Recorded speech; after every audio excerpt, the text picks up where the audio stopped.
Itulah kemuliaan waktu fajar. Jadi Allah sendiri yang menyampaikan, bukan cuma sholat yang penting, semua bacaannya itu langsung didengar, langsung direspon, langsung dipersaksikan.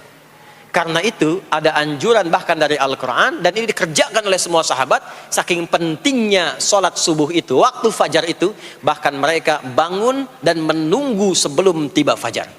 Ada apa di waktu subuh? Apa perbandingannya dengan waktu-waktu yang lainnya?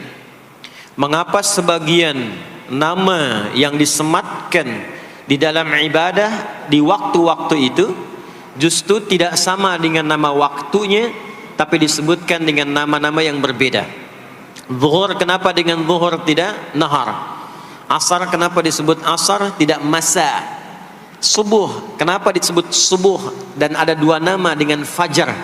Ya, kenapa namanya dua? Itu yang coba kita hadirkan di pertemuan kajian kali ini. Mudah-mudahan dari pencerahan yang kita dapatkan di kesempatan pagi ini ada bakal terbaik yang kita bawa pulang setelah menunaikan ta'lim ini insyaallah. Tidak cukup dengan amin, kita mulai dulu ya. Bismillahirrahmanirrahim. Kita mulai Quran surah ke-17 Al-Isra di ayat ke-78. Bismillahirrahmanirrahim. Aqimis salata liduluki syamsi ila ghasaqil layli wa qur'anal fajr inna qur'anal fajri kana mashhuda. Aqimis salat, tunaikan oleh kalian salat dengan sempurna, dengan benar. Penting dicatat, setiap ada perintah menunaikan salat dalam Al-Quran yang salatnya dimaknai sebagai ibadah formal, bukan bermakna doa biasa. Jadi ada salat yang bermakna umum, yaitu doa. Jadi doa itu disebut dengan salat. Karena itu dalam fiqih, as-salatu hiya doa. Salat itu secara bahasa disebut dengan doa, karena isi dari semua salat itu bacaannya semuanya doa. Tapi kalau ada salat yang dimaksudkan ibadah yang kita tunaikan, dimulai dengan takbir, berniat kita, ditutup dengan salam, maka salat yang dimaksudkan ini itu seringkali di Quran kalimatnya dibuka dengan derivasi kata aqama yuqimu. Kalimat salat pertama di Quran Al-Baqarah ayat 3. Alladzina yu'minuna bil ghaibi wa yuqimunas shalah. Al-Baqarah ayat ke-43. Wa aqimus shalah wa atuz zakah. Selalu menggunakan aqama, yuqimu, yuqimuna, aqimi dan seterusnya. Termasuk di Quran surah ke-17 Al-Isra ayat 78. Aqimis salata, menggunakan kata aqim. Apa itu aqim? Aqama, yuqimu, yuqimuna, aqim itu artinya menunaikan dengan sempurna, sesuai dengan ketentuan yang diberlakukan, tegak sempurna. Jadi ketika Allah meminta kita menunaikan salat, salat yang diinginkan itu kata Allah bukan salat biasa saja, bukan sekedar bertakbir kemudian ditutup dengan salam. Ada ketentuannya, ada aturan-aturannya. Karena itu ketika Allah meminta kita menunaikan salat, setelah menggunakan kata aqim, aqimu, yuqimuna, kalimat salatnya menggunakan alif lam. Kalau Bapak Ibu cek silakan, rata-rata ada alif lamnya. Ya, tidak berdiri sendiri. Alladzina yu'minuna bil ghaibi wa yuqimunas shalah, ada alif lamnya. Wa aqimus shalah wa atuz zakah. Wasta'inu bis sabri was shalah, ada alif lamnya. Nah, alif lam itu diantara fungsinya dalam bahasa Arab, ada yang berfungsi sebagai ta'rif. Ta'rif itu seperti artikel the dalam bahasa Inggris. Ya, car itu banyak di luar, mobil. There are so many cars outside. Itu banyak sekali kendaraan di luar. Tapi kalau kita katakan the car, ya, yang ini bukan yang lain.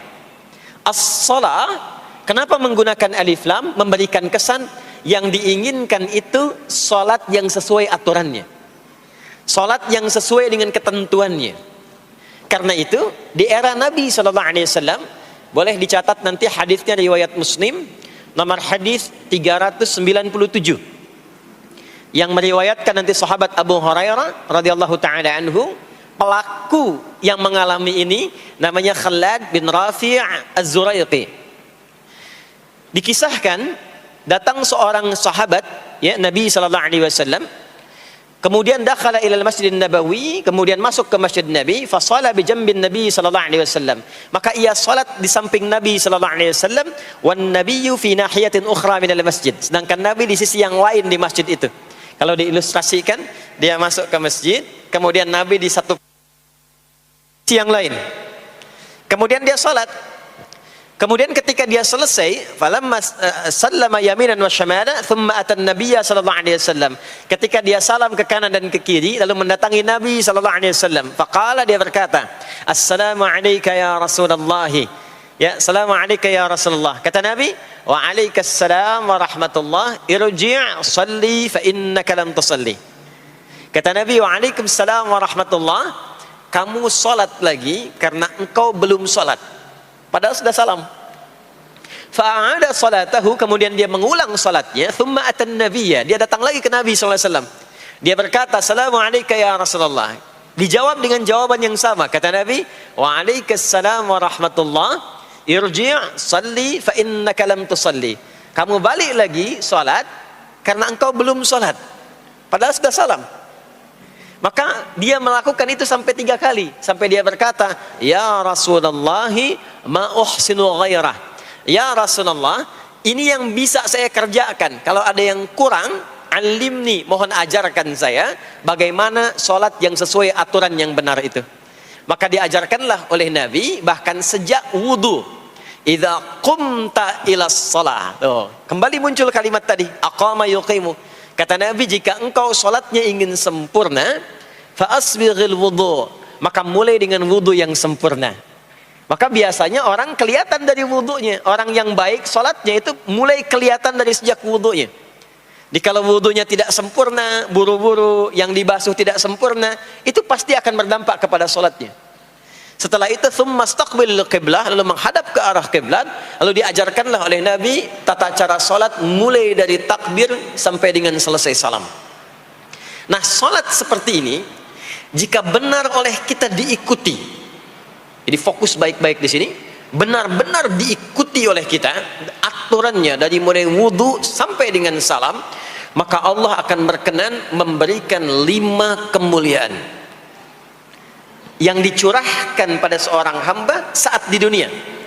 Jadi kalau pahala di akhirat, pahala sholat kita dapatnya di akhirat. Sekali menunaikan sholat dapat 10 poin. Itu ada di Quran surah ke-6 Al-An'am di ayat 160. Man jaa bil hasanati falahu asyru amthaliha. Siapa yang mengerjakan perbuatan hasanah, perbuatan baik yang punya nilai pahala, maka diberikan nilainya 10. Di dalam Al-Quran, sholat itu disebut dengan hasanah, perbuatan baik yang punya nilai pahala. Itu ada di Quran surah ke-11 Hud di ayat yang ke-114. Aqimis salata tarafain nahar wa zulafan minal lail innal hasanati yudhibnas sayyiat. Tunaikan sholat di pembuka siang sampai akhirnya, sampai ketemu malam. Jadi dari subuh, zuhur, asar, maghrib sampai ke isya. Semua solat itu kata Allah disebut dengan hasanat. Innal hasanat. Hasanat jamak dari hasanah. Jadi solat disebut dengan hasanah. Kalau kita menunaikan solat di Al-An'am ayat ke-160, maka diberikan poin. Poinnya namanya ajrun. Ya, kita sebut dengan pahala. Pahala itu bahasa Qur'annya ajrun. Di Quran surah At-Tin, lahum ajrun ghairu memnun. Begitu kita mengerjakan amal soleh, maka diberikan pahalanya. Perbuatan amal solehnya disebut dengan hasanah, pahalanya disebut dengan ajrun. 10 itu ngitungnya bukan begini, bukan 1, 2, 3, 4, itu terlalu sedikit. Di hadis Muslim, ukuran 1 keduanya 500 tahun, 2 ketiganya 500 tahun, 3 keempatnya 500 tahun. Jadi sekali kita menunaikan sholat, 10 nilainya, setiap 10 itu 1 keduanya 500 tahun, 2 ketiganya 500 tahun. Kalau ditunaikan di masjid, ya, ditunaikan di masjid, nanti dapat lagi tambahan pahalanya. Baru masuk datang ke masjid dengan niat sholat, bukan yang lain ya. Kan ada orang yang kadang ke masjid niatnya tidak sempurna ibadah, mungkin janjian ketemu teman, ya, akhi, bro, ketemuan yuk, ya. Di mana? Di Pondok Indah aja, sambil sholat zuhur. Sambil sholat zuhur, jadi sholatnya sambil, ya, nyambi itu, ya. Substansinya mau ketemu kan, agenda intinya ketemuan sambil sholat zuhur. Nah, kalau kita niatkan mutlak untuk ibadah, apapun itu, mau sholat, mau baca Quran, mau i'tikaf, itu baru datang, baru menginjakkan masjid, masuk dengan kaki kanan, baru datang, itu sudah dicatatkan 25 kebaikan, belum apa-ngapain. Jarak satu keduanya tadi 500 tahun, dua ketiga 500 tahun. Kalau dilakukan sholatnya berjamaah, maka dapat tambahan 27, kalikan 27, sudah dapat 10 kali 27 berapa tuh? Ya, 270. Setiap satunya kalikan 500 tahun. Maka sholat di masjid itu bukan main-main. Itu kelihatannya nanti dua. Saat sakaratul maut, pahala itu ditampakkan. Jadi pahala itu bukan sekarang. Pahala itu saat kita pulang. Nanti begitu akan meninggal, ditampakkan itu. Ya, pahala yang telah kita kerjakan itu dalam bentuk amal yang diridhoi oleh Allah. Makanya orang-orang yang rajin beramal saleh, ya, hasanahnya banyak, itu hidupnya tenang. Karena dia merasa tenang, jiwanya pun tenang. Ketika pulang pun dia berada dalam ketenangan. Itu yang menjadikan dia kadang senyum. Ada orang yang akan meninggal itu senyum.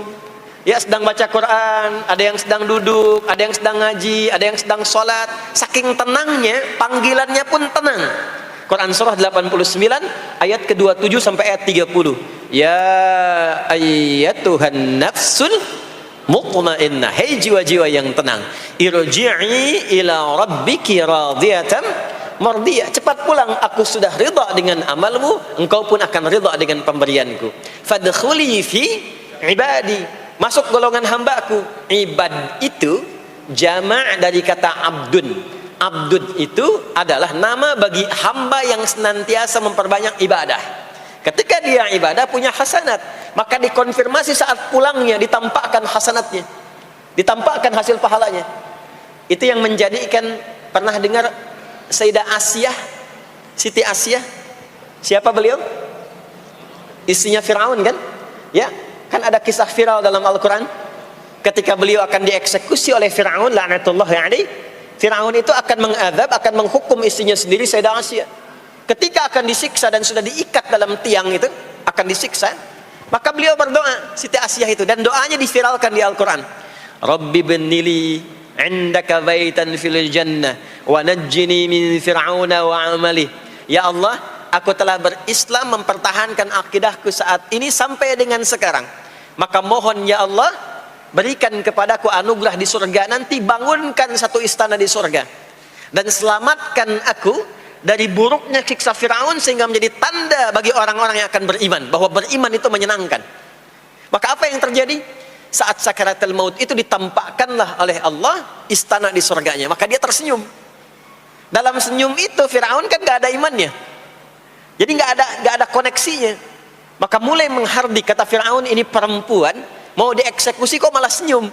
Dia nggak tahu kalau dalam keadaan itu surganya sedang ditampakkan, istananya ditampakkan. Maka meninggallah beliau dalam keadaan sedang menatap istana surganya, ya, dan berhasil wafat dalam husnul khatimah. Dan Fir'aun tidak mencelakai, tidak menghukum, tidak menyiksa beliau itu kecuali dalam keadaan sudah wafat, ya, ini tak terasa lagi. Itulah orang-orang yang saleh, orang-orang yang punya banyak hasanah, ditampakkan sakaratul mautnya, lalu dihisab, nanti baru dikonfirmasi. Maka sekarang diberitakan sebagai ilmal yaqin, saat sakaratul maut diperlihatkan sebagai ainal yaqin, saat masuk nanti ke surga dirasakan sebagai haqqul yaqin. Maka ada ilmal yaqin, ainal yaqin, haqqul yaqin. Itulah yang menjadikan kita sering berdoa supaya semua kegiatan dunianya menjadi hasanah, dan di akhirat dikonfirmasi lagi hasanahnya. Ada di Al-Baqarah surah kedua di ayat ke-201. Wa minhum may yaqulu rabbana atina fid dunya hasanah wa fil akhirati hasanah wa qina adzabannar. Nah, perbuatan hasanah yang pertama itu salat. Jadi ketika kita salat ada pahala. Pahala itu urusan akhirat. Nanti ketika meninggal dapat. Itu bekal pulang. Kita gambarkan nih supaya nggak bingung ya. Yuk, kita ilustrasikan sejenak ya. Bismillah. Bapak Ibu kelihatan ini ya? Hah? Ibu kelihatan Bu ini? Ah, alhamdulillah, alhamdulillah. Ini pejuang subuh belum ditulis sudah kelihatan ya. Alam itu kan yang kita tinggali, kita rasakan, dan nanti yang kita yakini ada 3 kan. Ini sering saya sampaikan belakangan ini di beberapa kesempatan. 1, sekarang ada yang disebut dengan ardun, al-ard, yang kita terjemahkan dengan bumi tempat kita tinggal sekarang. Ya, sekarang kita ada di mana? Di Masjid Pondok Indah ya. Bagian dari bumi. Ini di bumi. Sifatnya disebut dengan dunia. Jadi dunia itu asalnya bukan nama alamnya, tapi lebih kepada sifatnya. Ya, dunia dari kata dana, yadnu, dunuan, wa dunyaan. Artinya sesuatu yang cepat, sesuatu yang fana, sesuatu yang rusak, yang hilang. Jadi semua sifat kehidupan kita di tempat ini itu berlangsung cepat.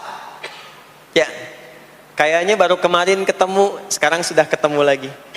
Kayaknya baru kemarin kenalan teman SD, sekarang sudah saling punya cucu. Ya, dan semua sifatnya rusak. Ini gelas kalau didiamkan, besok-besok kotor, rusak.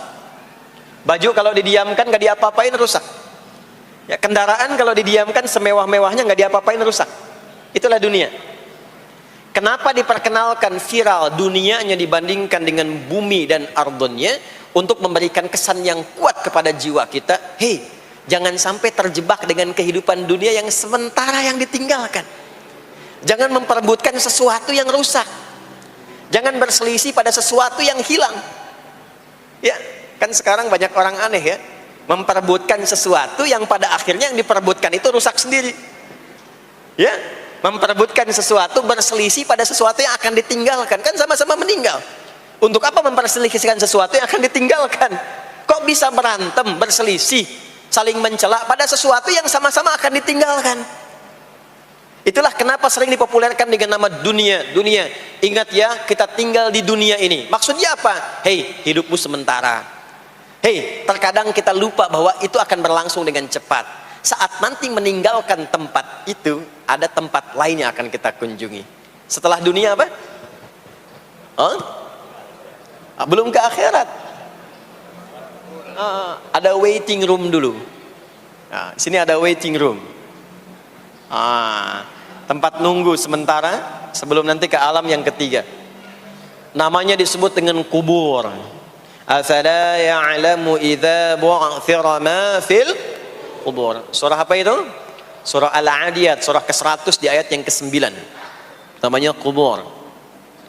Sifatnya disebut dengan barzakh. Ya, alamnya barzakh. Bainahuma barzakhul la yabghiyan. Barzakh itu pemisah. Bukan alam yang sesungguhnya berkehidupan, bukan. Sementara aja pemisah dari alam yang lain. Jadi sekat yang tak nampak sekatnya, tapi memisahkan dua yang berbeda, itu disebut barzakh. Bapak Ibu, kalau kita pernah lihat di lautan, atau orang diving, menyelam ke laut, atau kita lihat misalnya suka ada program di YouTube ya, tentang lautan itu, kan air yang tembus ke laut itu, dari mana-mana kan, dari sungai menyatu. Pernah lihat? Ada bagian lautan tertentu yang nggak nyambung tuh arusnya antara kanan dengan kirinya. Ikan yang di sini nggak bisa tembus ke sini, begitu ke sini balik lagi, sini balik lagi. Nah itu barzakh namanya. Barzakh pemisahnya, nggak kelihatan, tapi memisahkan dua bagian yang tidak menyatu. Bainahuma barzakhul la yabghiyan. Alam ini kenapa disebut barzakh? Karena dia memisahkan antara kehidupan di bumi dengan sifat dunia dengan kehidupan di alam yang ketiga, namanya akhirat. Akhirat. Kalau sudah ada taknya, ada akhir, ada akhirat. Kalau sudah ada taknya di ujung, itu artinya ujung sesuatu yang gak ada awal lagi setelah itu. Ya sudah berakhir di situ. Ya. Jadi kalau di sini meninggal, masuk ke sini. Di sini selesai, ke sini ke akhirat.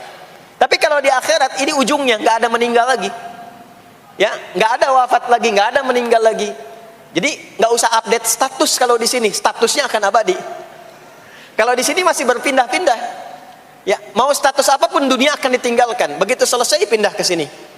Di sini mulai sama.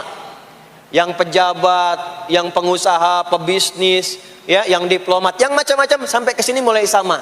Almarhum. Nanti bedanya dihisab, begitu sampai sini statusnya akan diraih sesuai dengan amalan yang ada di sini. Nah, mohon izin, mohon maaf, kalau di sini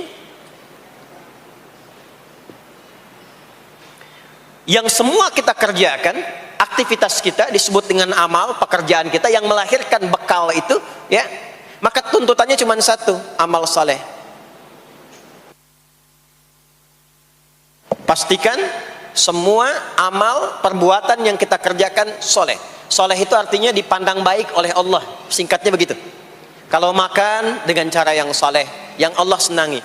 Minum, minum yang soleh. Berpakaian, berpakaian yang soleh. Bekerja, bekerja yang soleh. Maksudnya kalau Anda cari pekerjaan, cari yang dibenarkan oleh Allah. Jangan bekerja dengan korupsi, jangan bekerja dengan cara menyogok, jangan bekerja dengan mempopulerkan riba misalnya. Kalau makan, makan yang saleh, jangan makan yang haram, jangan makan hasil dari pencurian, itu namanya saleh. Kalau kita kerjakan semua aktivitas kita, pekerjaan semuanya saleh, maka tadi dia akan punya nilai. Nilai itu yang disebut dengan hasanah. Ya. Hasanah ini punya poin, poinnya yang disebut dengan ajrun, yang kita kenal dengan pahala, yang tadi saya terangkan. Nah ini hasanah, ajrun, hasanah ini yang ikut ke alam kubur nanti. Yang ininya tidak amalnya. Contoh, gampangnya begini. Saya tunjukkan, ini ada minuman. Ya. Minum itu kan aktivitas standar, amal standar untuk menghilangkan haus. Siapapun bisa minum. Mau yang beriman, mau yang belum beriman. Saya sering katakan belum beriman dengan harapan sama-sama beriman sebelum wafat. Ya, itu adabnya. Maka bagaimana cara minum ini supaya menjadi soleh? Kata Nabi di hadis Al-Bukhari, perhatikan, idza quddimat ta'amu, kalau hidangan disajikan, mau makanan mau minuman, khudh bi yaminika ma yalik, ambil dengan tangan kananmu, thumma sammillah, aw iqra bismillahirrahmanirrahim. Maka sebelum diminum ucapkan bismillahirrahmanirrahim. Maka kalimat bismillahirrahmanirrahim itu yang akan menjadikan aktivitas minum menjadi hasanah. Dituliskanlah pahalanya, namanya ajrun. Minumannya selesai, itu masalah dunia. Hausnya hilang, keluar jadi kotoran, itu minumannya. Jadi gelasnya nggak ikut ke alam kubur. Ya, minumannya nggak ikut. Yang ikut apanya? Ini hasanahnya. Jelas sampai sini? Karena itu semua aktivitas yang kita kerjakan dalam berkehidupan itu pasti ada pedoman dalam Al-Quran dan hadis detailnya untuk membimbing semua aktivitas kita menjadi soleh. Pedoman itulah yang sering kita kenal dengan nama doa namanya.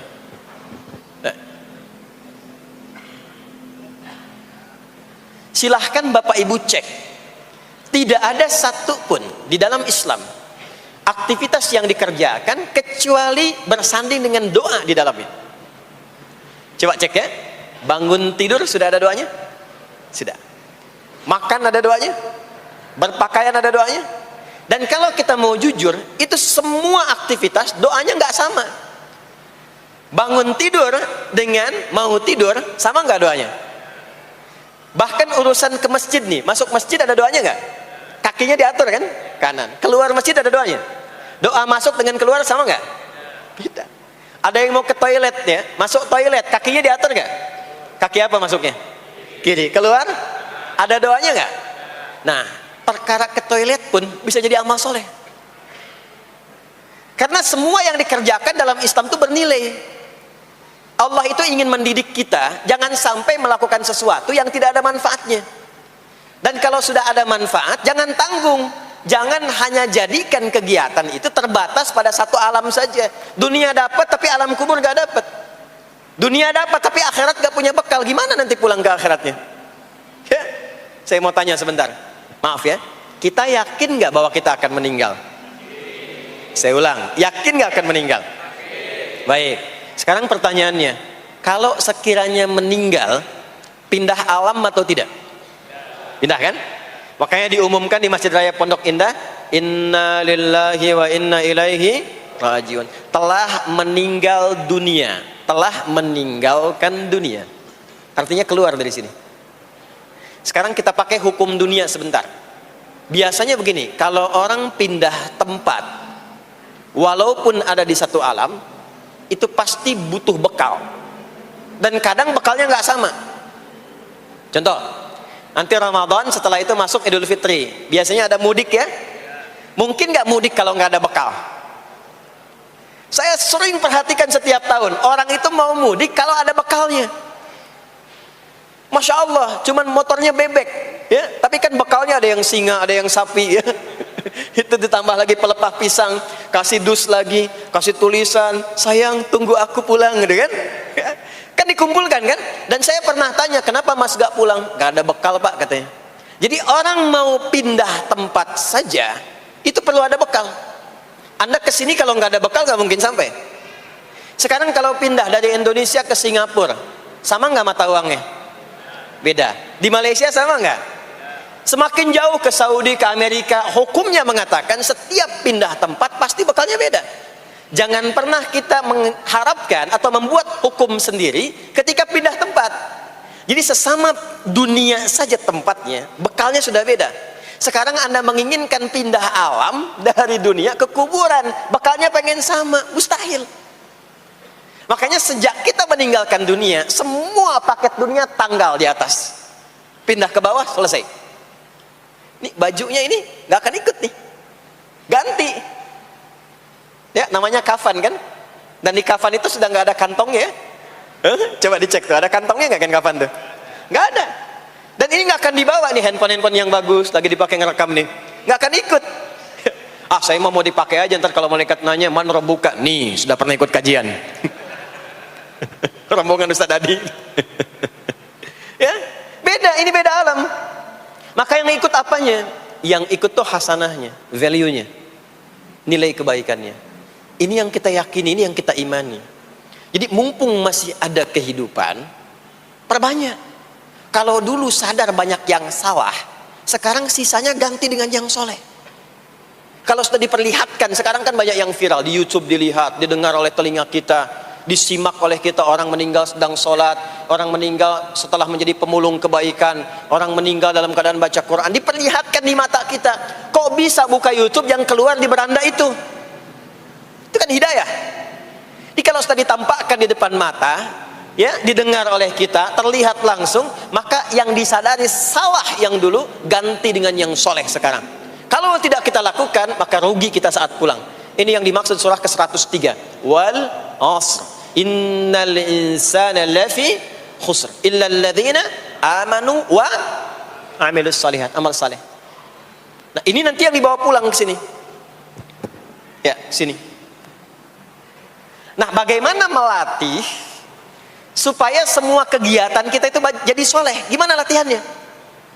Karena nggak mudah untuk melakukan itu. Belum tentu bangun itu langsung soleh, itu belum tentu. Belum tentu kita makan itu mendapatkan sumber yang benar, dengan cara yang benar. Bagaimana melatihnya? Maka Allah berikan kepada kita waktu-waktu khusus untuk berlatih diri tersambung dengan Allah, yang dengan ketersambungan itu akan menjaga kita di semua keadaan, baik berdiri, jalan, duduk, kerja di kantor, tidur, rebahan. Sekarang banyak kaum rebahaners, ya, tiduran, itu dipastikan kalau tersambung dengan Allah, terkoneksi, semuanya soleh. Karena kalau ingat, ya saya duduk ingat Allah, kalau ingat di pekerjaan ingat Allah, mustahil kita bisa menuliskan sesuatu yang Allah tidak sukai. Tambahin nolnya, ya, bikin paraf, tanda tangan pada proyek yang tidak benar, mustahil. Karena ketika sedang tanda tangan ingat Allah, ya. Nah, dalam bahasa Arab, sesuatu yang tersambung dengan kuat sehingga selalu menempel dan sulit terpisahkan, itu bahasa Arabnya disebut dengan silah. Dari wasala yasilu silah. Ibadah yang melatih kita untuk terus tersambung sehingga ingat pada Allah di setiap keadaan, yang dengan ingat itu menjadikan otomatis amal perbuatan kita ingin dipastikan diridhai dan disukai oleh Allah sehingga berubah menjadi soleh. Ibadah yang melatih kita untuk mendapatkan itu disebut dengan solat namanya. Solat. Makanya solat disebut solat bukan hanya mengandung unsur doa, tapi latihan yang Allah berikan kepada kita untuk mengoneksikan diri kita sehingga dalam semua kegiatan kita ingat Allah. Itu yang dimaksud di Quran surah keempat An-Nisa di ayat ke-103. Ya. Fa idza qadaitumus salata, maka jika Anda telah tuntas mengerjakan salat, fadhkurullah. Ciri orang yang berhasil salatnya adalah dia mampu mengoneksikan dirinya dengan Allah. Makanya kalau sudah selesai salat, kita sudah ingat Allah. Nah, kalau belum ingat Allah, diminta coba ingat lagi. Selesai salat, jangan buru-buru meninggalkan tempat kita salat. Ingat dulu, sambungkan dulu, sehingga saat keluar dari tempat kita salat sudah ingat Allah. Bahasa Arabnya mengingat Allah itu disebut dengan zikir, zikrullah. Karena itu salat disebut dengan zikir. Buka Quran surah ke-20 Thaha ayat ke-14. Saya nggak akan keluar dari Quran hadis sehingga nggak bisa didebat. Nggak bisa didebat. Anda nggak bisa debat karena ini bukan pikiran, karena ini Quran dan hadis. Quran surah ke-20 Thaha ayat ke-14. Innani anallahu la ilaha illa ana fa'budni wa aqimis salata lidzikri. Salat disebut dengan zikir. Zikir itu artinya ingat. Makanya tadi saya katakan di awal, salat itu melatih kita supaya ingat Allah. Karena itu ketika kita salam, assalamualaikum warahmatullahi wabarakatuh, assalamualaikum warahmatullahi wabarakatuh, belum ingat kita kepada Allah, maka diminta zikir pasca salat. Setelah salat ada zikir kan? Dan zikir pertamanya apa? Hadis Muslim, astaghfirullah, astaghfirullah, astaghfirullah. Itu yang paling singkat. Kalau mau agak panjang, astaghfirullahalazim, alladzi la ilaha illa huwal hayyul qayyum wa atubu ilaihi. Kenapa istighfar? Karena kita memohon ampun kepada Allah kalau dalam sholat tadi belum nyambung sama Allah. Karena ada orang yang saat sholat bukan ingat Allah, dia masih ingat dunia.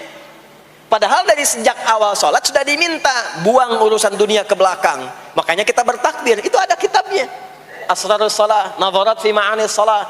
Ketika Anda mulai bertakbir, takbir begini, Allahu Akbar. Kenapa mengangkat tangan gini salah satunya? Di antara maknanya, buang urusan dunia ke belakang. Pasrahkan dirimu kepada Allah. Kalau sholatnya ingin khusyuk, jangan bawa urusan dunia ke dalam sholat. Buang. Yang menjadikan seseorang kurang khusyuk begitu takbir, dunia masih dibawa. Lisannya berucap Allahu Akbar, tapi pikirannya motor hu akbar, mobil hu akbar, ya kan? Status tuh belum diupdate hu akbar, ya, miss call belum dibalas hu akbar. Itu bermasalah, sehingga mudah dikerjai setan. Ada setan namanya khanzab di Sunan Abu Daud. Saat seseorang mulai bertakbir, kata Nabi, fayaqulu syaitanu, di situ setan mulai beraksi. Sebelum takbir kita dibikin fokus. Anda silahkan praktekkan. Kalau mau sholat rasanya fokus. Tapi mulai bertakbir Allahu Akbar, setan mulai beraksi, kata Nabi. Udhkur kada, udhkur kada. Ingat ini, ingat itu. Hatta la yash'ural musalli kam rak'atan yusalli. Sampai ada orang sholat yang tidak sadar berapa rakaat sedang menunaikan sholatnya. Subuh berapa rakaat tadi? 2 diucapkan, tapi ketika dipraktekkan ada yang 3. Ada yang 1. Ya, ada yang begitu. Ada, tapi di hati saya gitu ya. Nah ini, makanya setelah kita sholat, salam, assalamualaikum, assalamualaikum, itu kita mencoba menyempurnakan dengan apa? Istighfar dulu. Kalau tadi ada yang belum tersambung. Setelah itu apa? Kita sambungkan. Allahumma antas salam, subhanallah, alhamdulillah, Allahu Akbar. Makanya dilatih 33 kali. Sekali belum nyambung, 2 kali. 2 kali belum nyambung, 3 kali. 3 kali belum ingat, 4 kali. Masa iya sih sampai 33 kali belum ingat juga? Bapak nama siapa? Joni. Siapa Pak? Joni. Siapa Pak? Joni. Siapa Pak? Apa enggak dengar saya Joni? Itu baru 3 kali. Ini kita 33 kali menyebutkan subhanallah. Masa enggak nyambung juga? Alhamdulillah 33 kali. Masa enggak syukur juga? Dilatih. Kalau sudah terkoneksi, inilah dia. Fadhkurullaha qiyama. Bangun dari sholat, bangkit. Selesai sholat, mau kerja, mau kemanapun, ingat Allah. Jadi nggak ada istilahnya keluar masjid tertukar sendal, tuh nggak ada. Ada di sini yang tertukar sendal? Banyak. Insya Allah tidak ya. Kalau ingat Allah tuh nggak mungkin tertukar. Jadi begitu Anda akan menggunakan yang punya orang lain, sadar tuh, astagfirullah, Allah mengawasi, bukan punya saya walaupun mirip. Ya, walaupun mirip. Ya, pakai yang punya kita, itu akan diarahkan. Tapi kalau nggak ingat ada yang mengawasi, nggak ingat ada yang lihat, nggak ingat akan dihisab. Mana ya tadi? Oh, ini dia, masya Allah, lupa saya. Pakai masya Allah lah gitu. Dia pakai yang paling bagus tuh. Pulang dia, padahal dia ke masjid tuh nggak pakai sendal. Pekerjaan juga begitu, nggak akan sembarangan ngambil yang bukan haknya. Kerjakan proyek yang tidak benar. Demi Allah, kalau di Indonesia ini muslinya benar semua sholatnya, makmur. Wah, para polisi itu tenang tugasnya gitu. Ya, tentara juga nyaman. Di pekerjaan tuh nggak usah ada CCTV, ya, nggak usah ada e-tilang, nggak usah ada kamera di jalan, gitu kan? Ah, ini karena kenapa? Latihannya nggak maksimal. Ini pentingnya sholat tuh itu. Jadi semua menjadi amal soleh.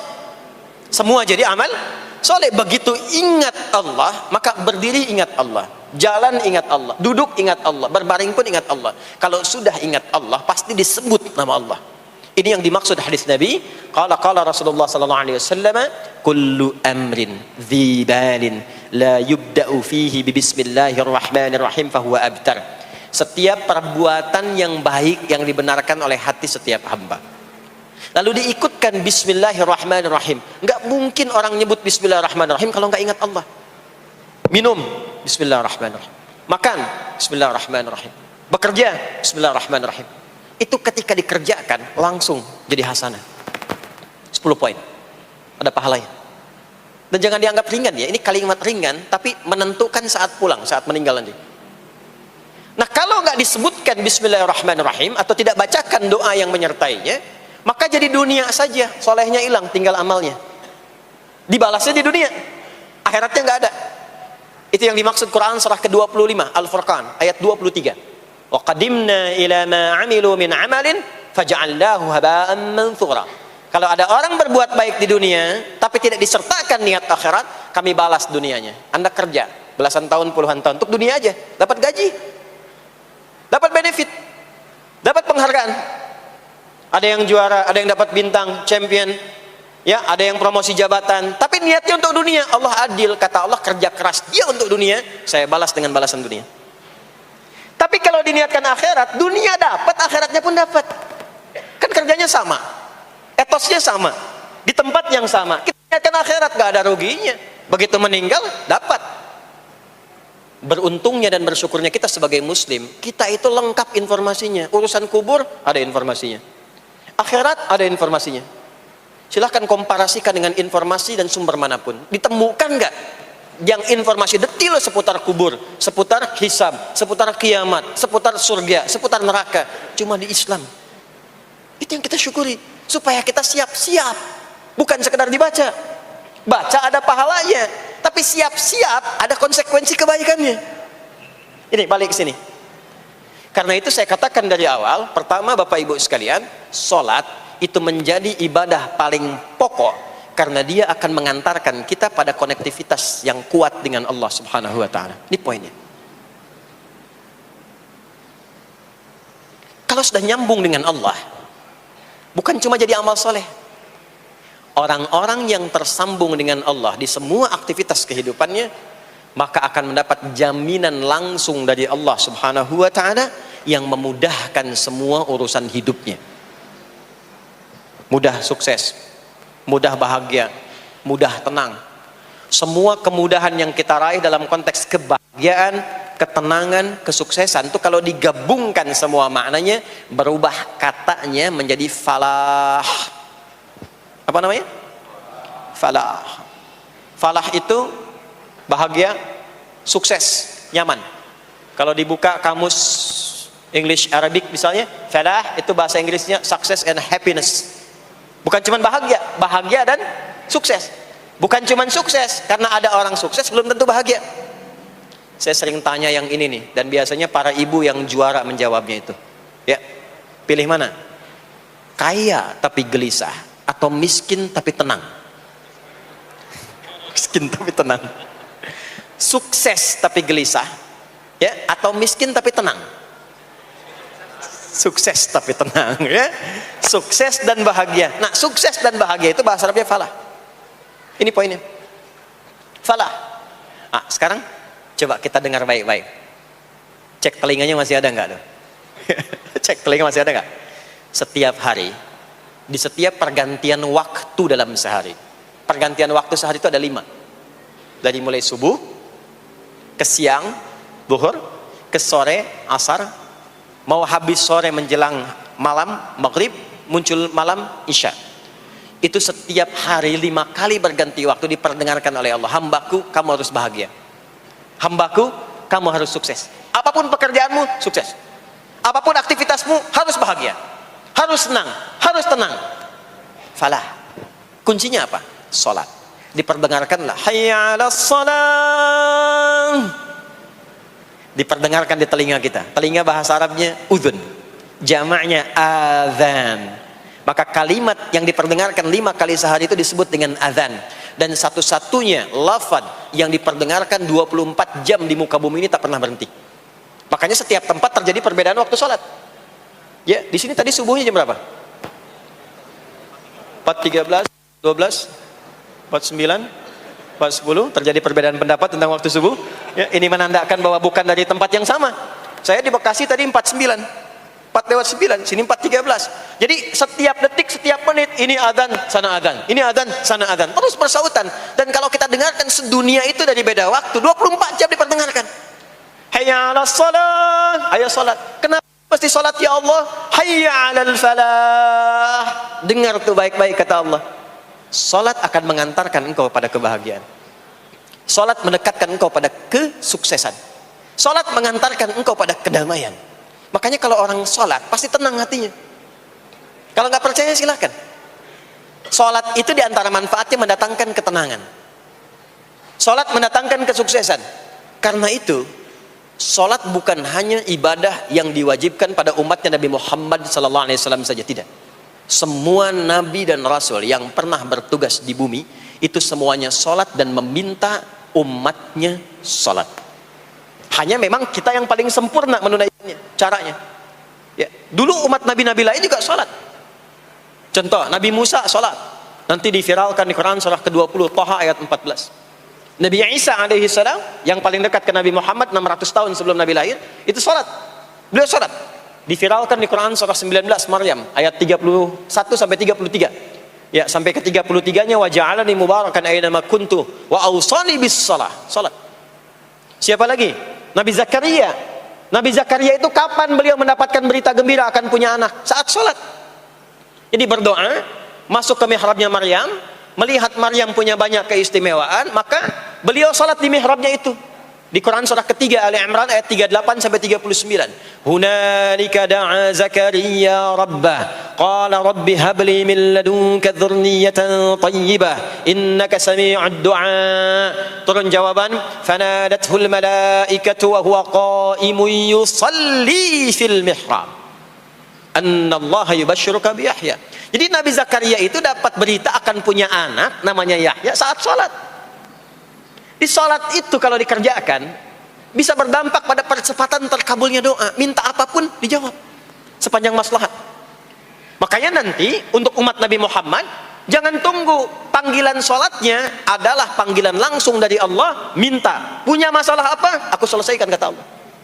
Di salat itu bukan main-main, bukan beban, bukan sekedar kewajiban, tapi kewajiban yang dipaksa untuk membahagiakan kita. Kalau Allah nggak sayang, nggak akan disuruh salat. Pak, Bu, itu panggilan salat. Perhatikan panggilan pertamanya, Al-Baqarah ayat 45. Wasta'inu bis sabri was salah. Kata Allah, hei hambaku, kalau engkau punya masalah, sabar dulu, terima. Karena aku titipkan masalah itu kepadamu untuk meningkatkan kualitas hidupmu, bukan ingin membebanimu. Dan tidak mungkin aku uji engkau dengan masalah itu kecuali engkau mampu mengatasinya. La yukallifullahu nafsan illa wus'aha. Nah sekarang bawa itu lewat sholat, minta solusi kepada Allah. Terima dulu dengan sabar. Setelah itu belajar untuk meningkatkan kualitas hidup, dan bawa lewat sholat, minta solusi.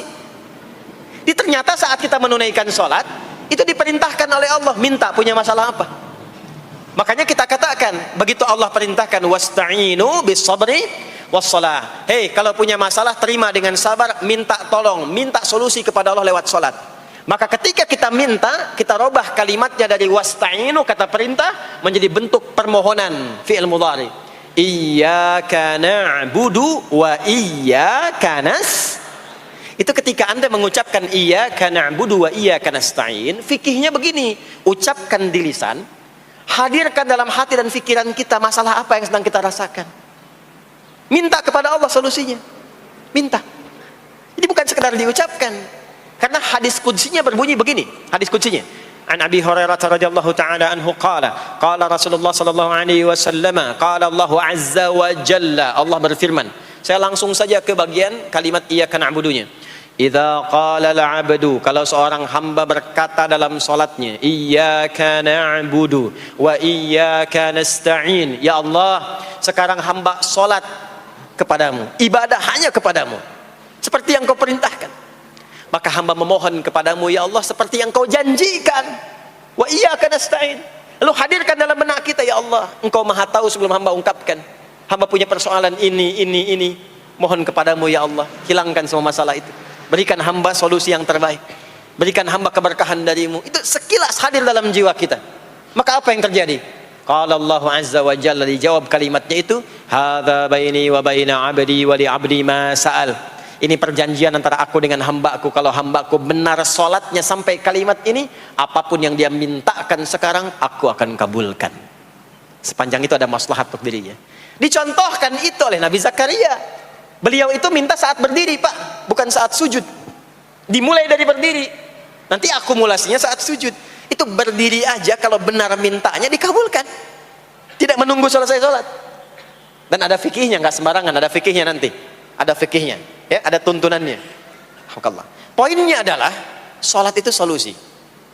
Makanya jangankan Nabi yang tadi saya sebutkan, Nabi Ismail, itu saking pentingnya sholat, wasiat beliau yang diviralkan di Al-Quran untuk semua keluarganya, sholat. Ada di Quran surah 19 Maryam ayat 55. Wa kana ya'muru ahlahu bis salah. Kata Allah, dan tercatat Ismail itu pernah berwasiat meminta semua keluarganya, hei, sholat. Jadi kalau kita mau urut sampai ke atas, semua sholat. Muhammad sallallahu alaihi wasallam bin Abdullah bin Abdul Muttalib bin Hashim bin Abdul Manaf bin Qusay bin Murrah bin Kilab bin Ka'ab bin Ghalib bin Fihr bin Malik bin Nadar bin Kinana bin Khuzaimah bin Mudrikah bin Ilyas bin Nizar bin Mudar bin Ma'ad bin Adnan bin Addi bin Adri bin Muqawwam bin Nahur bin Tarikh bin Ya'rub bin Yasjub bin Nabit bin Ismail alaihi salam bin Ibrahim alaihi salam bin Azar atau bin Nahur bin Abir bin Kinan bin Arfakhshad bin Sam bin Nuh alaihi salam bin Mikhlail Matusyalah bin Kinan bin Anwas bin Thith bin Adam alaihi salam. Semua salat. Coba ulangi itu. Semua salat. Para nabi salat, para rasul salat. Anda bukan nabi, bukan rasul, nggak mau sholat dan pengen mudah hidupnya, pengen masuk surga Firdaus lagi, Anda sehat. Jadi ini pentingnya sholat itu bukan cuma kewajiban, tapi diwajibkan, dipaksa dengan wajib itu supaya bahagia, supaya falah. Makanya kalau ada panggilan azan, cara memahaminya ini falah. Oh, ini solusi saya di sini nih, kebahagiaan saya ada di sini, kesuksesan saya ada di sini. Ya, makanya ketika dipanggil oleh muadzin, hayya 'alas shalah, labbaik, siap saya. Di sini. Ini poinnya. Nah, saya sambungkan kembali, ya. Ketika seseorang dilatih lewat salat dan sudah mulai tersambung dengan Allah Subhanahu wa taala, maksudnya ingat Allah, tertatalah semua aktivitasnya. Maka berubahlah lewat salat ini, lewat latihan ini, semua kegiatannya berubah, didorong menjadi amal soleh. Karena itu, setiap orang yang sholatnya benar, yang pertama dianugerahkan oleh Allah kepada orang sholat itu bukan dunia, tapi perubahan perilakunya menjadi lebih baik. Jadi bukan kaya dulu, ya. Abdurrahman bin Auf tuh hijrah masuk Islam, dilatih sholat, malah hartanya hilang semua dirampas. Ya. Tapi setelah itu jadi apa? Jadi orang paling kaya, ya. Abu Bakar As-Siddiq, Utsman bin Affan, Umar bin Khattab, pertama kali masuk Islam kan latihannya sholat. Apakah langsung kaya? Jadi pemimpin? Jadi diplomat? Amr bin As bisa ekspedisi? Dari Afrika Utara sampai ke Syam, tidak. Yang diberikan apa? Perubahan perilaku dulu. Dihilangkan sifat-sifat buruknya, dijaga dengan kemuliaan. Jadi dua sumber yang menjadikan manusia itu buruk dalam nafsunya, itu ada dua. Di nafsu itu nanti punya dorongan untuk mengarahkan kepada yang buruk, namanya fujur. Lawannya nanti takwa. Lawannya takwa. Di Quran surah Asy-Syams surah 91 ayat 7 sampai 10, wa nafsi wa ma sawaha fa alhamaha fujuraha wa taqwaha. Nah, fujur itu nanti yang membisikkan, mengarahkan kepada hal-hal yang negatif. Itu yang ditunggangi oleh setan. Setan memberikan was-was itu ke nafsu, ke fujurnya. Alladzi yuwaswisu fi sudur innas. Di dalam sudur ada qalbu, di dalam qalbu ada nafas, di dalam nafas ada fujur. Fujur itu yang digoda. Maka keluarlah kemudian dua hal. Yang pertama ada yang disebut dengan fahsya. Fahsya itu dorongan dari syahwat untuk berbuat yang menyimpang. Pornografi, porno aksi, LGBT, kata-kata jorok, itu fahsya. Nanti temannya adalah mungkar. Mungkar itu keburukan yang diingkari, ditolak oleh hati, sumbernya nafsu perut dan akal. Mencuri itu mungkar, merampok itu mungkar, korupsi, membunuh, menipu itu mungkar. Jadi sumber keburukan itu cuma dua. Kalau bukan fahsya, itu mungkar. Orang yang sholatnya benar, maka parameternya itu, ukuran pertama kali dia dapatkan adalah ditutupnya oleh Allah, dijaganya oleh Allah keadaan nafsunya, sehingga dia tidak dikontrol oleh perbuatan fahsya dan mungkarnya. Maka aktiflah sinyal takwanya. Takwa itu lawan nafsu. Makanya nanti kaitan takwa dengan nafsu sama-sama disebutkan. Nafsu 115 kali, takwa yang terkait fungsi nafsu 115 kali. Takwa digembosi, ya, awas, diwaswasi oleh setan, setan disebutkan 88 kali. Takwa disupport oleh malaikat, malaikat di Quran disebutkan 88 kali. Ini bukan ilmu tak-atik, hitung sendiri aja kalau mau. Itu menarik tuh. Karena sama, kalau Anda mendengar suara adzan kan ada bisikan kan? Cepat, sudah adzan, siap-siap. Itu malaikat tuh. Tapi begitu selesai adzan, la ilaha illallah, tenang, baru adzan, belum qomat. Itu setan.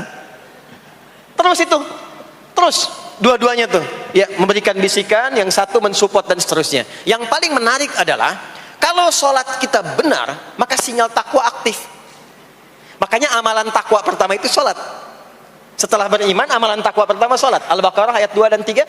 Dzalikal kitabu la raiba fi hudal lil muttaqin. Siapa muttaqin, orang takwa di situ? Ayat 3-nya, alladzina yu'minuna bil ghaibi wa yuqimunas shalah.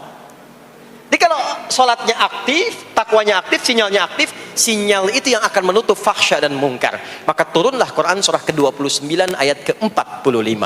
Utlu ma uhiya ilaika minal kitabi wa aqimis shalah. Kita hafal tengahnya, innas salata tanha 'anil fahsya'i wal munkar. Maka kalau orang sholat tidak akan berbuat fahsya, tidak ada lagi yang melambai laki-laki. Allah, ini ada laki-laki yang laki-laki, perempuan-perempuan. Nggak ada lagi tontonan-tontonan pornografi. Yang jorok-jorok, yang kotor-kotor. Nggak ada lagi kata-kata kotor di lisan itu. Karena lisannya dilatih untuk mengucapkan yang baik-baik. Allah, sami Allahu liman hamidah, subhanallah, alhamdulillah, Allahu akbar. Makanya pasca sholat tuh berubah. Maaf ya, Allah tidak memberikan kepada Nabi Muhammad SAW tongkatnya Nabi Musa, mukjizatnya Nabi Isa, apalagi Nabi Ibrahim dan selainnya. Tapi Allah turunkan Al-Quran kepada Nabi Muhammad SAW, lalu dipraktekkan Quran itu pertama lewat sholat. Anda tahu apa yang terjadi? Nabi Muhammad itu diutus oleh Allah dalam lingkup masyarakat yang sangat terbelakang dan hatam kriminal. Jadi kriminalnya bukan dikerjakan, hatam. Dan nyaris tidak kenal kebaikan, makanya disebut dengan jahiliyah. Kalau Bapak Ibu tanya di zaman Nabi, ya maaf, ada pezina? Bukan cuman ada, hatam, perfeksionis zinanya. Itu. Membunuh itu, ya, mabuk, Mabuk, ada orang mabuk kekinian di zaman jahiliyah, pemabuk amatir itu 5 kali sehari mabuknya. Yang amatir. Jadi kalau baru mabuk sekali, 2 kali, itu coba-coba. Amatir itu 5 kali. Pembegal. Ya, sekarang kita dengar berita ada begal ini itu. Ah, jahiliyah itu sekampung begal semua. Kampung Gifar. Tapi Allah menghendaki Rasulullah latih lewat salat. Apa yang terjadi? Berubah jahiliyah itu, berubah menjadi khairu ummah. Umat terbaik yang paling teladan, yang menginspirasi, yang pernah berkehidupan di bumi. Sampai persaksiannya dari Allah langsung, turun Quran surah ketiga Ali Imran ayat 110. Kuntum khaira ummatin ukhrijat linnas. Jadi kalau ada orang dermawan, itu yang paling dermawan. Kalau ada orang sabar, itu yang paling sabar. Kalau ada pasar yang paling ideal, itu yang paling bagus. Berubah itu. Ya. Kenal Abu Dzar Al-Ghifari? Oh, yo, kenal. Enggak. Abu Dzar Al-Ghifari itu nama aslinya Jundub bin Junadah. Di antara pemimpin begal di zamannya. Dari kota Ghifar. Ghifar itu kampung begal asalnya. Ya, hamukumullah. Masuk Islam. Datang ke Mekah. Bertemu dengan Rasulullah. Begitu masuk Islam, kata Jundub bin Junadah, ya Rasulullah, ausini au kama qala, berikan saya nasihat. Kata Nabi, pulang sekarang. Kata beliau, enggak, saya mau umumkan keislaman saya depan Ka'bah. Kata Nabi, jangan lakukan. Sekarang orang masih belum tahu tentang Islam, nanti marah kamu dipukuli. Kata beliau, ya Rasulullah, saya ini membegal terang-terangan, masa bersyahadat sembunyi-sembunyi? Maka keluar ke depan Ka'bah, dia katakan, ya ma'asyara Quraisyin, hai semua orang Quraisy. Datang orang, ushidu bi annahu la ilaha illallah wa anna muhammadar rasulullah. Aku bersaksi, syahadat la ilaha illallah muhammadar rasulullah. Kalian mau apa? Dipukulin sampai pingsan. Sampai ketika akan diteruskan, ada riwayat mengatakan datang Sayyidina Ali bin Abi Thalib, ada yang mengatakan Sayyidina Hamzah, ya, bin Abdul Muttalib radhiyallahu ta'ala anhuma jami'an. Datang menyampaikan, jangan teruskan. Kalau ini meninggal, ini wafat, kita akan celaka karena kafilah kita akan lewat desa Ghifar. Kalau lewat Ghifar gak akan berhasil niaga kita, katanya. Ya, karena akan dihabisi semua ini orang Ghifar. Maka dibiarkan pergi, pulang. Tahu apa yang terjadi? Begitu Nabi hijrah ke Madinah, dikagetkan dengan suara kaki yang berdecak kencang. Bang, bung, bang, bung, bang, bung. Ternyata ada berita gembira. Sekampung begal Ghifar itu masuk Islam semuanya. Berubah jadi baik. Untuk menginspirasi generasi kemudian, maka dipopulerkanlah oleh beliau kunyahnya dengan nama daerahnya. Sayalah Abu Dzar Al-Ghifari. Al-Ghifari itu maksudnya apa? Dulu saya ini berasal dari Ghifar, kampung saya kampung begal. Cuma karena saya masuk Islam, diajarin sholat, diajarin baik, sekampung baik semua. Ya. Makanya orang-orang Arab setelah itu, bahkan non-Arab, kalau datang memperkenalkan daerahnya. Imam Al-Bukhari, itu nama aslinya bukan Al-Bukhari. Nama aslinya Muhammad, punya bapak namanya Ismail, punya kakek namanya Ibrahim, kakek buyutnya Al-Bughirah, yang buyutnya Al-Bardizbah, tinggal di kecamatan Ju'fah, Kabupaten Bukhara, Provinsi Khorasan, sekarang negaranya Uzbekistan. Karena berasal dari Bukhara, datanglah beliau kemudian ke Arab, sekarang ke Jazirah, ke Mekah, ke Madinah, memperkenalkan, saya bukan orang Arab, saya dari Bukhara. Rumusnya tambah alif lam di depannya, ujungnya tutup dengan i. Al-Bukhari, saya dari Bukhara. Diperkenalkan, maksudnya apa? Islam sudah masuk ke tempat saya, orang-orangnya sudah baik, orang-orangnya sudah khusyuk. Itu memperkenalkan. Orang tua kita Syekh Yasin dari Padang, maka diperkenalkan Syekh Yasin Al-Padangi. Syekh Ahmad Khatib dari Minangkabau, Syekh Ahmad Khatib Al-Minangkabawi. Syekh Abdul Somad dari Palembang, Syekh Abdul Somad Al-Palembangi. Syekh Nawawi dari Banten, Syekh Nawawi Al-Bantani. Ya, nanti ada Pak Ghafur dari Pondok Indah, ya, Masjid Raya Pondok Indah, datang ke Mekah umrah haji, ana Ghafur al Masjid Raya al Pondok Indahi, gitu. Itulah salat. Jadi salat itu merubah keadaan kita lebih baik.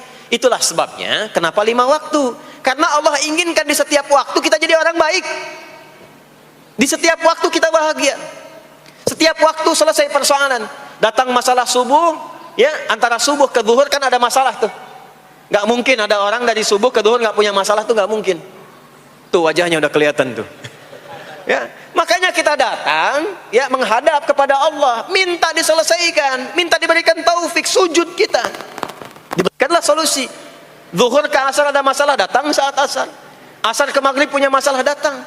Makanya semua ulama dulu seperti itu. Al-Bukhari itu menuliskan kitab sahihnya itu 16 tahun. Setiap satu hadis akan ditulis, salat dulu. Salat dulu. Begitu tenang, nyaman, baru tuliskan. 16 tahun. Itulah sholat. Nah, dari sekian waktu yang 5 kali itu, ada waktu yang spesial. Waktu spesial inilah yang ingin saya bahas, yang tadi disampaikan dalam pengantar sambutan. Jadi ini inti yang mau saya katakan. Ini barusan muqaddimah tuh. Ya. Barusan muqaddimah. Baik. Kan kita sholat berapa kali sehari? Kita hitung. 1, subuh. 2, zuhur. 3, keempat, yang kelima, isya. Berapa jumlah rakaatnya? 17. Baik ya.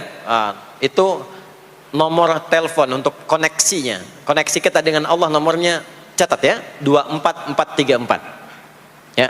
Kalau ditanya berapa nomor koneksi dengan Allah? 24434. Subuh 2, zuhur 4, asar 4, maghrib 3, isya 4. 5 waktu kan? Baik. Di 5 waktu ini kita dijaga, diinginkan menjadi hamba yang baik, bahagia, nggak lekat dengan masalah, tuntas semua. Saking sayangnya Allah sama kita. Kalau nggak sayang nggak disuruh sholat. Itulah sebabnya ketika diperintahkan menunaikan waktu sholat, diberikanlah gambaran waktunya. Tapi yang jadi persoalan kita sekarang yang akan dibahas, di antara sekian waktu itu ada waktu-waktu yang spesial. Ada waktu-waktu yang spesial. Dari mulai subuh ke isya itu ada yang dispesialkan oleh Allah karena ada bonus berlipat di dalamnya. Waktu apakah itu?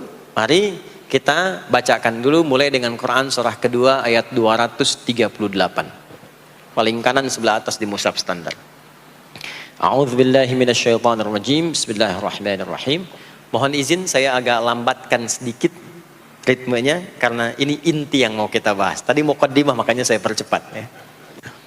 Hafizu 'alas salawati was-salatil wusta wa qumu lillahi qanitin.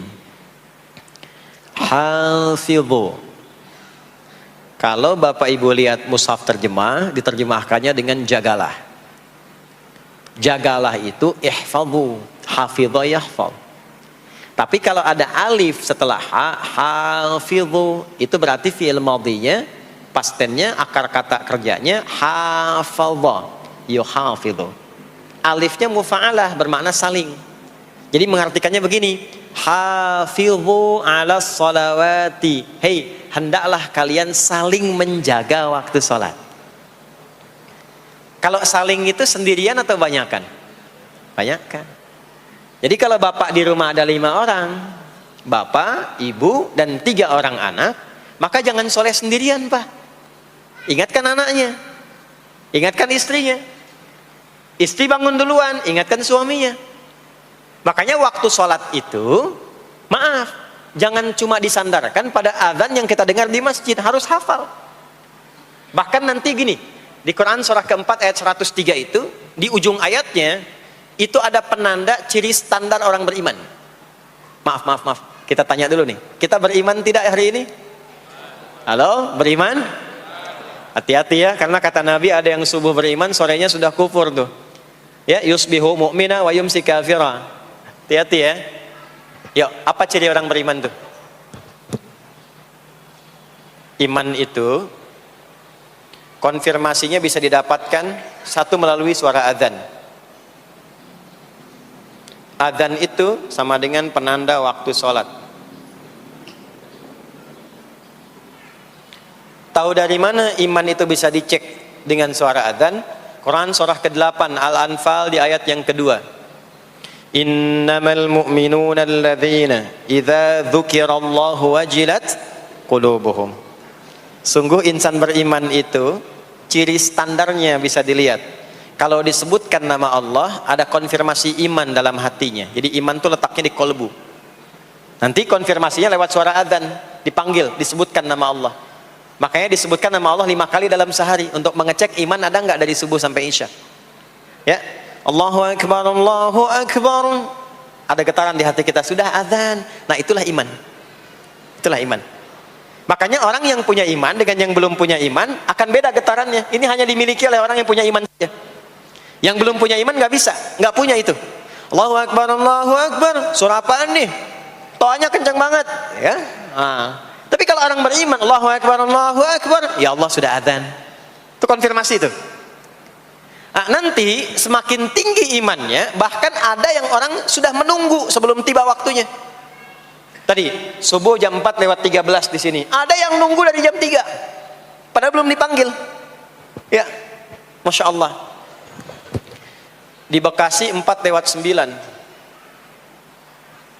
Allahu Akbar, Allahu Akbar. Azan. Ingat dia. Nah, itu ciri beriman. Cuman imannya standar. Jadi bukan iman yang kuat. Standar. Kuat belum, lemah tidak. Allahu Akbar, Allahu Akbar. Jam 4:09. Jam 3 sudah bangun. Nunggu itu. Iman yang kuat. Masya Allah. Ada yang baru subuh dan nunggu isya. Tunggu. Kuat.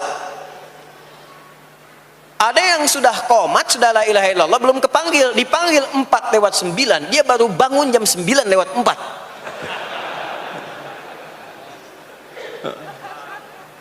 Tuh. Nah, ini iman lemah di bawah. Ciri standar karena dipanggil ingat, maka ciri standar orang beriman itu tahu waktu sholat. Harus tahu, Pak, Bu. Itu standarnya. Itu ada di Quran surah keempat di akhir ayat 103. Inna salata kanat 'alal mu'minina kitaban mawquta. Kalau pakai terjemah balaghah itu bunyinya begini, sungguh orang beriman itu pasti tahu waktu sholat. Nah, jadi kalau ditanya jam berapa zuhur nanti belum bisa kita jawab dengan sempurna, itu artinya apa? Imannya belum naik itu ke level standar, belum menguat. Ya, ini poinnya. Nanti kapan waktu sholat itu tiba? Kalau ada yang belum ingat, jangan dibiarkan tidak ingat. Makanya kata Al-Quran, saling menjaga ya waktu sholat itu. Jangan sampai di keluargamu, ada temanmu, kolegamu, bahkan tetanggamu itu nggak tahu waktu sholat. Bahkan nggak sholat, itu bahaya. Kalau memang sayang sama anak, ingatkan. Sayang istri dengan suami, ingatkan. Tanda istri beriman yang cinta dengan suaminya, tanda pertamanya ketika mengingatkan suaminya pada semua hal yang disukai oleh Allah. Begitu sebaliknya. Maka kata Al-Quran, hafidhu, saling menjaga waktu sholat. Disebutkan di situ alas sholawat. Bentuknya begini.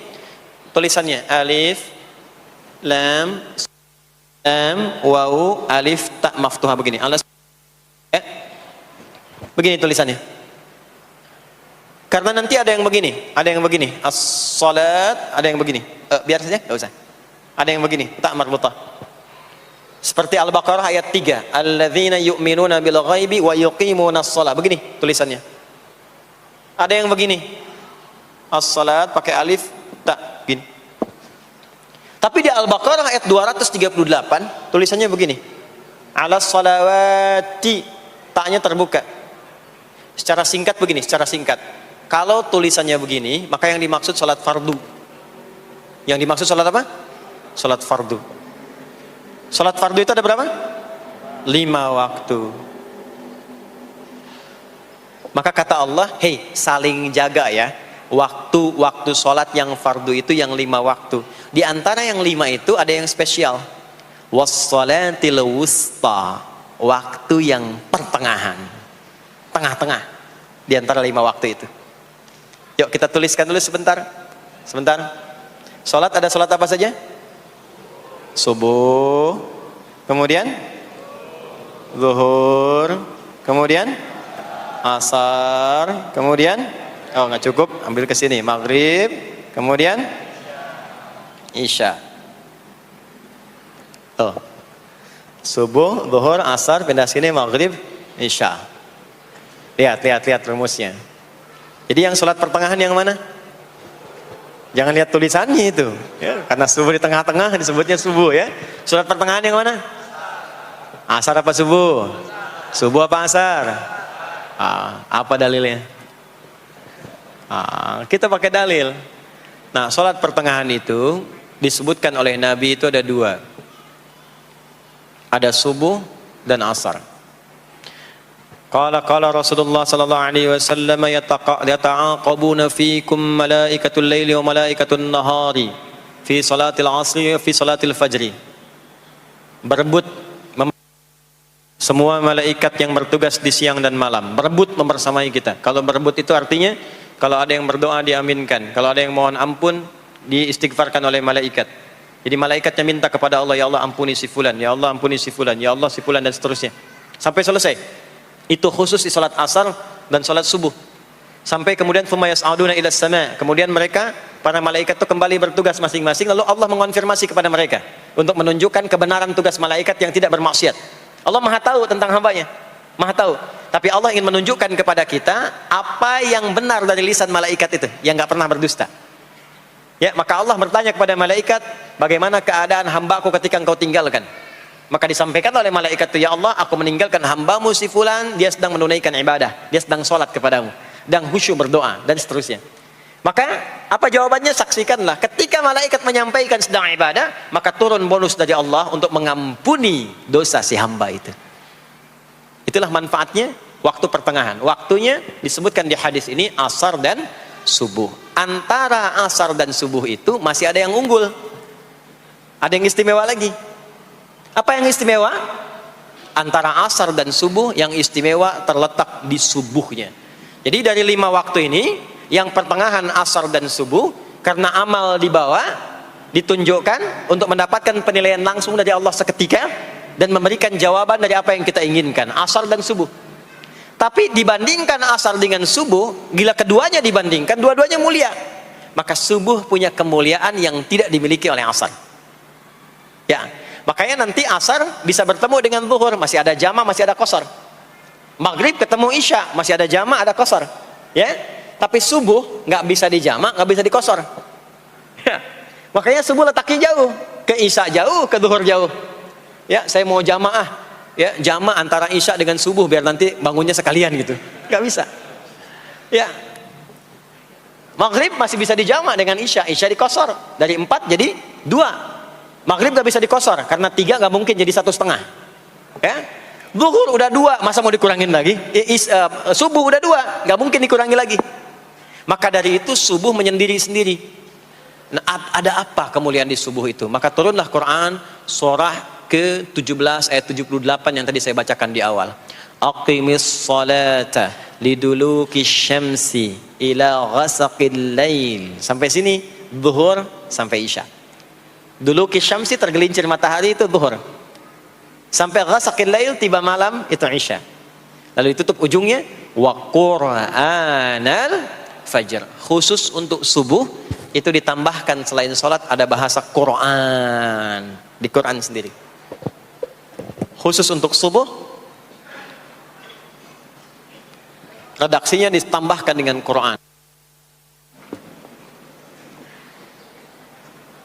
Apa itu Quran? Halo, apa itu Quran? Kalau tidak tahu cepat katakan wallahu a'lam. Apa itu Quran? Wallahu a'lam. Ada Quran, ada Al-Quran. Ada Quran, ada Al-Quran. Kalau yang disebut Al-Quran itu mutlak firman Allah. Dari mulai Al-Fatihah sampai An-Nas. Ini yang terdapat di dalam mushaf ini, di 2 jilid ini. Ya, itu Al-Quran. Kalau disebutkan Quran tanpa alif lam, maka yang dimaksudkan bacaan secara umum. Apakah itu Al-Quran, doa, istighfar, semua bacaan itu Quran. Kemuliaan sholat subuh itu dimulai sejak waktu fajar, matahari mulai keluar sinarnya untuk membelah gelapnya malam, itu sinarnya disebut dengan fajar. Nanti subuhnya saya terangkan di akhir. Sinarnya dibelah, membelah kegelapan malam, fajar shadiq. Maka pada saat itu bukan hanya sholatnya yang punya keistimewaan seperti sholat asar tadi, tapi semua bacaannya langsung dijawab seketika oleh Allah Subhanahu wa taala. Dipersaksikan oleh seluruh malaikat dan dijawab langsung oleh Allah Subhanahu wa taala. Jadi kalau Anda berdoa, maaf, doanya lebih cepat terkabul kalau dipanjatkan dengan cara yang benar dan khusyuk. Kalau Anda istighfar, langsung dijawab. Kalau kita baca Quran, pahala langsung dituliskan berlipat. Itulah kemuliaan waktu fajar. Jadi Allah sendiri yang menyampaikan, bukan cuma sholat yang penting, semua bacaannya itu langsung didengar, langsung direspon, langsung dipersaksikan. Karena itu ada anjuran bahkan dari Al-Quran, dan ini dikerjakan oleh semua sahabat, saking pentingnya sholat subuh itu, waktu fajar itu, bahkan mereka bangun dan menunggu sebelum tiba fajar. Maka disitulah muncul kemudian tahajud. Maka muncullah kemudian istighfar sebelum waktu subuh. Ya, ada amalan, ini saya mau kasih rahasia ya. Tapi tolong jaga, ini antara kita saja di sini. Ya, rahasia. Ada waktu sebelum subuh. Cuman 15 sampai 20 menit kurang lebih. Ingat ya, kalau dikonversi sekitar 15 sampai 20 menit waktunya. Namanya waktu sahar. Sahar, jamaknya ashar. Jamak itu karena setiap hari oleh Allah dikasih itu. Sahar, jamaknya ashar. Rahasianya di mana? Bapak Ibu, ini waktu yang paling cepat untuk terkabulnya doa. Anda mau minta apa saja, hadisnya qudsi. Ibadi, kata Allah, hambaku, siapapun yang bermohon sekarang aku kabulkan, yang minta aku berikan. Wa man istaghfara li ghafartu lah. Siapa yang minta ampunan, istighfar, aku ampuni dia sekarang juga. Baik. Bapak Ibu begini, saya tanya nih, kalau ditawarkan minta apa saja diberi. Ya. Terus minta ampun juga diampuni. Pilih mana? Minta apa saja diberi, mau minta apa saja, atau mau minta ampunan istighfar? Pilih mana? Jujur aja, kalau ada proyek nilainya 100 miliar, ya, ada utang 1 miliar belum ditutup, terus suruh minta apa saja diberikan. Pilih mana? Minta 100 miliar, potensi dikabulkan, atau minta diampuni dosa? Pilih mana? Pilih salah satu, nggak usah dua-duanya. Oh, ada tawaran dikasih 100 miliar atau diampuni dosa, pilih mana? Ampuni dosa. Pelan banget ya. Kata ibu kalau bisa dua-duanya gitu. Coba, kalau ada rumus begini, Anda disuruh memilih apakah dunia dan seisinya atau memilih ampunan Allah, maka pilih ampunan Allah. Karena nanti ada rahasia yang kedua. Banyak rahasia ini. Ada rahasia istighfar. Istighfar itu kalau sudah menyatu dengan jiwa kita, sudah terbiasa maksudnya.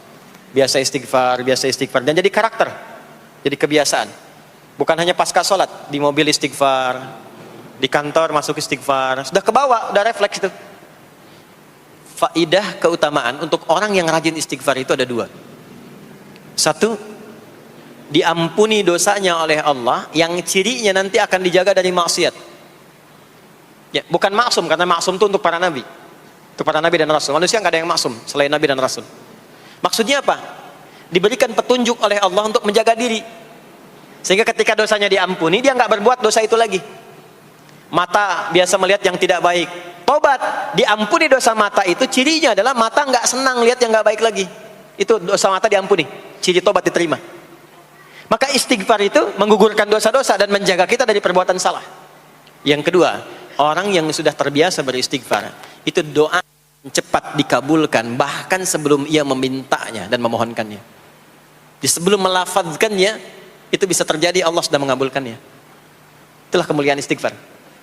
Nah, orang-orang yang istighfar, menunggu waktu datangnya fajar, itu mendapatkan kemuliaan langsung dari Allah, sampai dikatakan di Al-Quran, disebutkan sebagai orang-orang yang akan menghuni taman surga, yang sekarang sedang beraktivitas di dunia. Itu ada di Quran surah ke-51 ayat 15 sampai 18. Yang istighfarnya di ayat 18. Ya, jaminan surganya ayat 15, 16, 17-nya tentang tahajud. Innal muttaqina fi jannatin wa 'uyun akhidhina ma atahum rabbuhum innahum kanu qabla dhalika muhsinin. 17-nya, kanu qalilan minal laili ma yahja'un, bahkan nunggu waktu sahar, nunggu subuh, tahajud dulu. Kemudian 18-nya, wabil ashari hum yastaghfirun, istighfar. Sampailah tiba dia waktu fajar subuh. Ya. Itu selesai dia istighfar, dapat kesempatan subuh, salat dulu 2 rakaat. Itu saking tingginya waktu itu, nilainya kata Nabi melebihi dunia dan seisinya. Melebihi dunia dan seisinya. Masya Allah. Makanya muncul kemudian sabda Nabi, raka'atul fajri khairum minad dunya wa ma fiha. 2 rakaat subuh ini daripada dunia dan seisinya. Itu asalnya di sini. Jadi memang subuh itu masih diperjuangkan. Dan subuh itu generatornya, kalau subuh sudah bisa konsisten, yang lainnya ikut. Subuh itu kalau sudah konsisten, subuh ke masjid jamaah, subuh jamaah, bangun tahajud, istiqamah, istighfar. Itu kalau subuhnya sudah bagus, yang lainnya ikut. Ya. Makanya ada kaum yang sekarang sangat khawatir jumlah orang Islam kalau sholat subuh itu seperti sholat Jumat, sangat takut itu.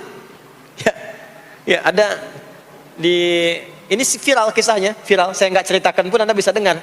Ya, jadi ada golongan orang Yahudi yang selalu mengamati jamaah sholat subuh umat Islam, dan dia melihat, ya, ketika mulai ramai, dia mulai katakan, kenapa Anda selalu mengamati itu? Ya, sebab kami lihat kalau jumlah jamaah subuhnya sudah seperti sholat Jumat, itulah kemakmuran, kebangkitan dan kebaikan umat Islam akan tumbuh kembali. Jadi akan berpengaruh kepada yang lainnya. Itulah mudah-mudahan kegiatan perjuangan subuh, ya, ada pejuang subuh baik di Masjid Raya Pondok Indah, di masjid-masjid yang lainnya, memberikan keberkahan kepada kita, dan puncaknya adalah perubahan pada perilaku. Jadi kalau cuma berjuang datang subuh tapi tidak merubah perilaku, ada yang salah dengan itu semua. Ada yang tidak tepat, ada yang belum sempurna. Itu yang bisa kita sampaikan sebagai kajian pembuka kita di kesempatan kali ini. Mudah-mudahan ada manfaat yang bisa kita dapatkan. Kesimpulannya adalah salat adalah inti amalan kita yang bisa merubah alur kehidupan kita dunia dan akhirat. Salat kunci kebahagiaan, salat kunci kesuksesan, salat kunci datangnya rahmat Allah Subhanahu wa taala. 2, Allah meminta kita menunaikan salat 5 kali dalam sehari untuk memudahkan semua urusan kita di setiap waktu dalam sehari itu. Dan yang ketiga, di antara sekian 5 waktu itu ada waktu-waktu yang istimewa, yaitu asar, dan yang paling istimewa adalah subuh ataupun fajar. Mudah-mudahan kita bisa konsisten menunaikan dan menjaga waktu salat itu sampai kita pulang kepada Allah dalam keadaan husnul khatimah. Seakan-akan mengatakan begini, maukah engkau berikrar menjadikan aku, bersaksi aku sebagai Tuhan, nanti yang saat engkau hidup aku akan perhatikan kau. Aku akan berikan kebutuhanmu. Aku akan sembuhkan kalau sakit. Aku akan penuhi apa yang kau minta. Akulah Rabb. Dengan sifat rububiyahnya. Kata Nabi, da'awtallaha bi asma'il a'zam. Idza du'iya bihi azaba wa idza su'ila biha a'ta. Engkau baru saja bermohon kepada Allah dengan menyebutkan nama-namanya yang paling dahsyat. Yang kalau engkau berdoa dengan mengawali nama-nama itu, maka semua doa akan dikabulkan, semua permintaan akan diberikan.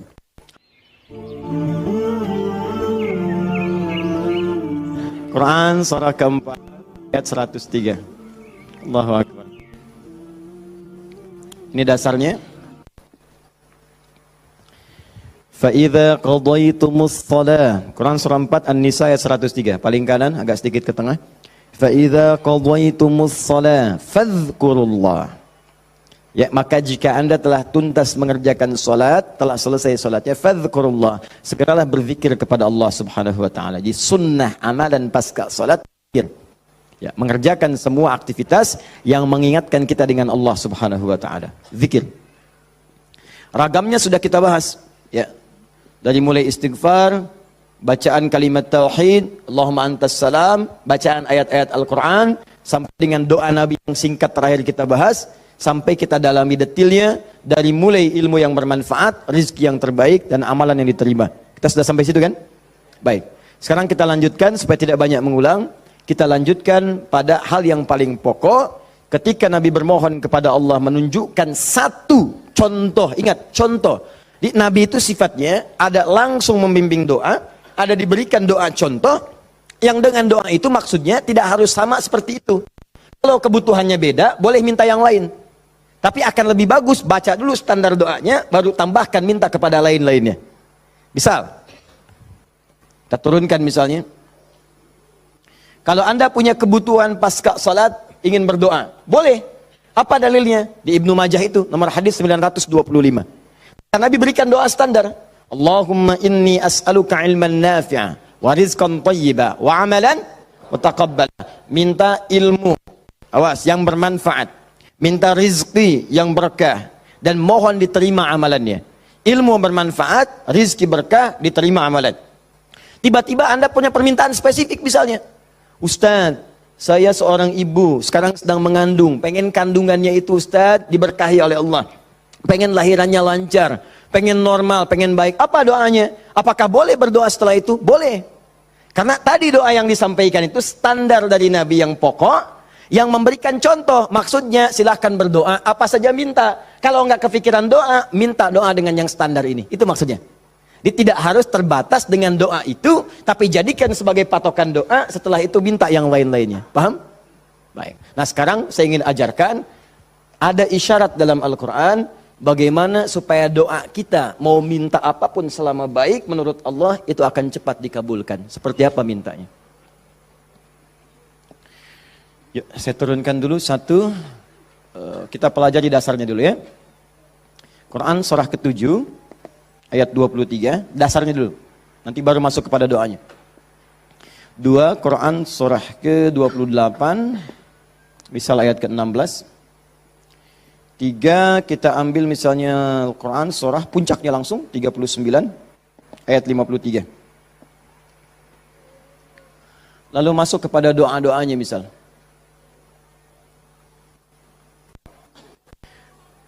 Saya ambil beberapa contoh yang sering ditanyakan, misalnya Quran surah ketiga ayat 38 sampai 39. Ditafsir dengan Quran surah ke-19 dari ayat ketiga misalnya sampai ayat ke-15 ya. Ya. Ada lagi misalnya kita turunkan doa orang sakit misalnya, Quran surah ke-26 ayat 80. Bisa jadi penyakitnya lebih parah, kita turunkan Quran surah 21 ayat 83 sampai 84. Oh, doa paling favorit misalnya Quran, apa yang paling favorit? Masya Allah, sapu jagat, luar biasa ya. Anda tanya orang Arab, nggak ada yang tahu. Ya, cuma orang Indonesia. Atarif sapu jagat? Sapu jagat. Orang Indonesia luar biasa. Ada doa sapu jagat, doa sapu nggak ada jagatnya, doa jagat nggak ada sapunya. Quran surah 2 ayat 201. Paling kanan sebelah bawah. Saya contohkan ini dulu ya, yang lainnya banyak. Saya contohkan dulu sedikit supaya agak batas untuk kita bisa berdialog. Begini, kita mulai. Mohon izin, saya itu minta contoh gelas dengan air, bukan karena memang biasanya ada itu, bukan. Karena ingin mencontohkan tentang bab doa ini. Ya, ingin mencontohkan tentang bab doa. Perhatikan sini, fokus baik-baik. Lihat sini. Saya tidak akan minum sekarang. Lihat sini, fokus. Ini gelas, ada airnya. Warnanya apa? Bening, ya, warnanya bening. Nah, sekarang lihat, ada penutupnya? Halus atau keras? Baik, udah jangan main tebak-tebakan, kita coba dulu ya. Kalau tidak tahu katakan Allahu a'lam. Lihat sini, ini spidol.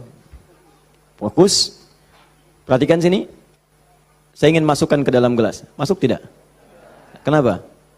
Ada penutupnya, tuh, cukup agak lumayan.